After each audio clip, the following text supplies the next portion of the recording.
Almost there. Justify the use of subjective performance measures. Now, you would know that subjective measures are those that are, to an extent, opened to different interpretation from different people. So, for example, if I'm judging a gymnastics performance, I might give it a 9.2 and Mr. Austin might give it a 9.5. We both watched the same thing, but we would call that subjective.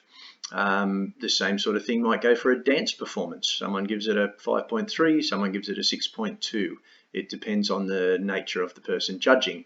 If I were marking an essay, I might give it 9 out of 10, someone else might give it 8 out of 10. These are subjective measures, as opposed to objective measures, where it doesn't matter who is doing the assessing, the mark will be the same.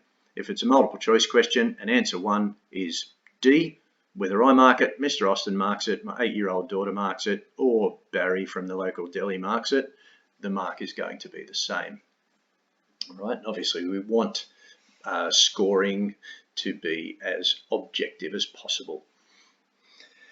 So this question is talking about subjective measures, and I think in the question all I gave you was the word subjective.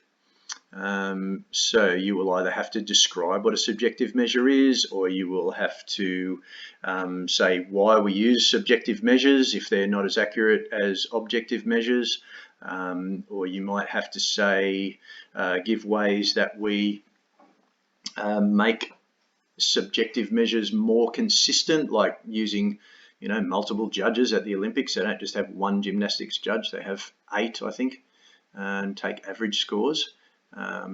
So you might talk about, or you might have to talk about how we make subjective measures more consistent, I guess, between athletes and between judges.